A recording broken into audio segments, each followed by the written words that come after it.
This woman is on a mission. She's not a Muslim, and her Muslim dress is a disguise.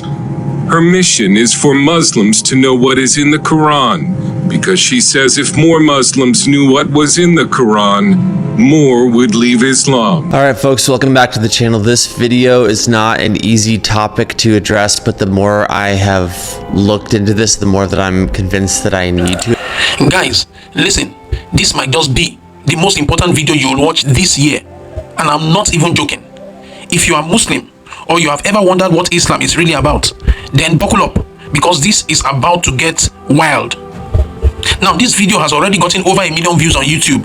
That's right, 1 million people couldn't scroll past it. And after hearing what's inside, you will understand why. Now, some have said it is very controversial, but I believe she is simply just saying the absolute truth from experience about what truly happens in Islam behind closed doors. So, do yourself a favor.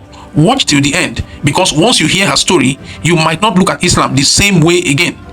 And hey, don't shoot the messenger. I'm just here for the popcorn. This woman is on a mission. She's not a Muslim, and her Muslim dress is a disguise. Her mission is for Muslims to know what is in the Qur'an, because she says if more Muslims knew what was in the Qur'an, more would leave Islam. Alright folks, welcome back to the channel. This video is not an easy topic to address, but the more I have looked into this, the more that I'm convinced that I need to address it. It features a story of a woman who is raised as a Muslim, but then left Islam after reading the Quran herself. I'll pause just a few times to either add a little bit of context or to quote the Quran directly. Let's dive in. Mona Walter came to Sweden from Somalia as a war refugee when she was 19. She says she was excited about joining a modern European nation with equal rights for women.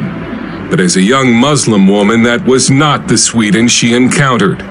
In fact, she says it was in Sweden where she first experienced radical Islam on a daily basis. I discovered Islam here in Sweden. In Somalia, you're just a Muslim. You're just born into Muslim country without knowing the Quran. But when you come to Sweden, then you go to mosque. And there's a Quran, so you have to cover yourself. You have to be a good Muslim. Walter says she grew up in Somalia never having read the Quran. So I didn't understand what I was part of. I didn't know who Muhammad was. I didn't know who Allah was. So when I found out, I was upset. I was sad and I was disappointed. She says she discovered that Allah is a God who hates and that Islam is not a religion of peace. It's about hating and killing those who disagree with Islam. It's about conquering. Muhammad, he was immoral. He was a bloodthirsty man. He was a terrible man. And they can read that in his biography, what he did to Jews, how he raped women, how he killed people. I mean, he killed everyone who didn't agree with him. Discouraged, she left Islam and became an atheist, until one day a family relative encouraged her to read the Bible. She still remembers the first time she read Matthew chapter 5 verse 44, where Jesus said to love your enemies and pray for those who persecute you. It was very strange for me, love your enemy, because in Islam you have to kill your enemy. Kill your enemy and kill everyone who refuses Islam. But Jesus Christ, it was all about love and peace and forgiveness and tolerance. And for some reason, I needed that. She went to see Pastor Faoud Rasho, a Syrian immigrant who ministers to former Muslims in Sweden. She started to believe, and she came to me. That was the beginning of her trusting. I was so happy. I was filled with joy. Then I accepted Jesus Christ. Mona says the Lord gave her a burden for Muslims who still do not know the truth about Islam, and she began to copy verses from the Quran and hand them out on the street to Muslim women. Sometimes they listen, sometimes they become very upset, and I just told that, you know, that your husband, he have a right to beat you if you don't obey him.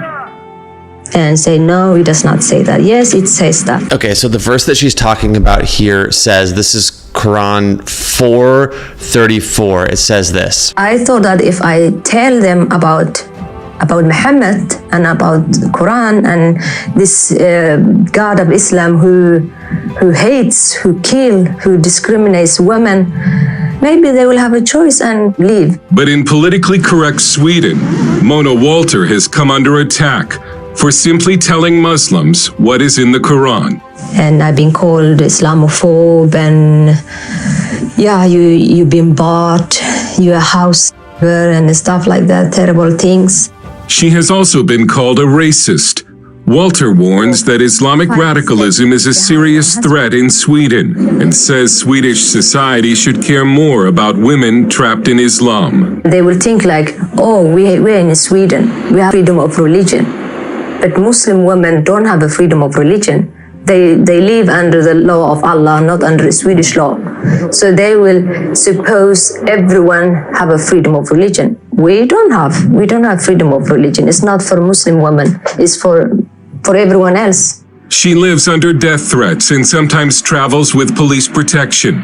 She wanted to show us Muslim areas around Gothenburg, but had to first dress as a Muslim. She believes if she were to show her face, she would be attacked. I never go to those areas just to be in me, just to be in flesh and blood, Mona. I never get out of there alive. I mean, Muslims are normally good people, like everyone else. But when they read Quran, then they become a killing machine.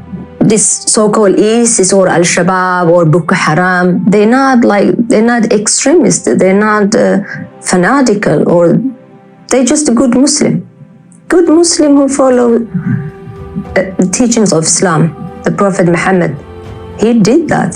They doing just what he did. Walter now uses videos and speaking appearances to spread her message, and she says she won't stop, even though her life is in danger. Men are in charge of women by right of what Allah has given one over the other and what they spend for maintenance from their wealth. So righteous women are devoutly obedient, guarding in the husband's absence what Allah would have them guard. But those wives from whom you fear arrogance, first advise them, then if they persist, forsake them in bed, and finally strike them or beat them. But if they obey you once more, seek no means against them.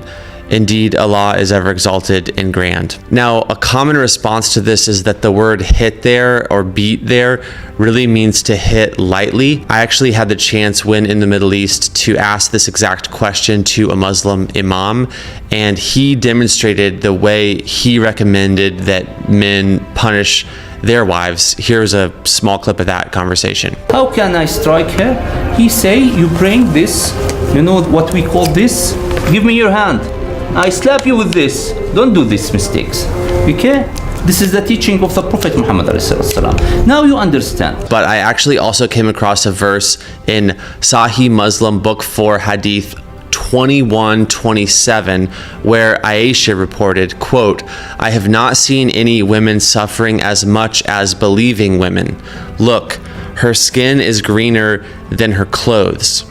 So here is Aisha, who, by the way, was 6 years old when Muhammad married her, 9 years old when he consummated that marriage with her, which we could have a whole other video just on that.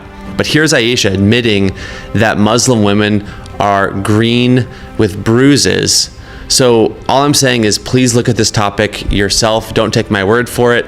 This really is the tip of the iceberg. Injustice anywhere is a threat to justice everywhere. And we're living in a truly strange and bizarre time where religious pluralism is this veneer of acceptance and of love, but that veneer is actually causing us, it's causing people to supersede the rights of individuals and the rights of women with this idea of religious pluralism, which I think is a huge problem.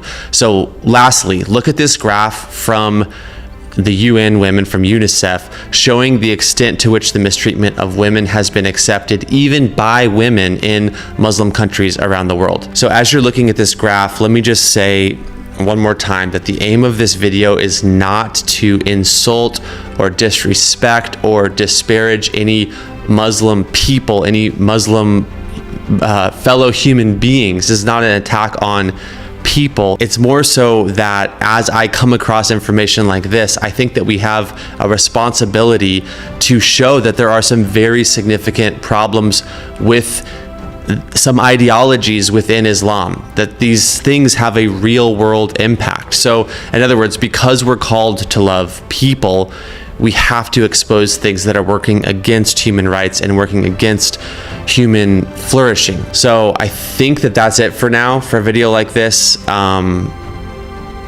Obviously this is a heavy topic. I'm sure some people might be offended, so feel free to let me know your thoughts in the comment section. I'm genuinely just wanting to shed light on what seems to be a very problematic doctrine that is also being practiced within Islam in the real world. Thanks for watching. See you in the next one. I am sure you enjoyed the video. Now I would love to hear from you. Do you think an average Muslim will remain in Islam if they actually knew what is inside the Quran? Kindly drop your thoughts in the comments. Don't forget to like so that more people will get to see this as well. Thanks for watching, guys. I'll see you on the next one. Bye for now.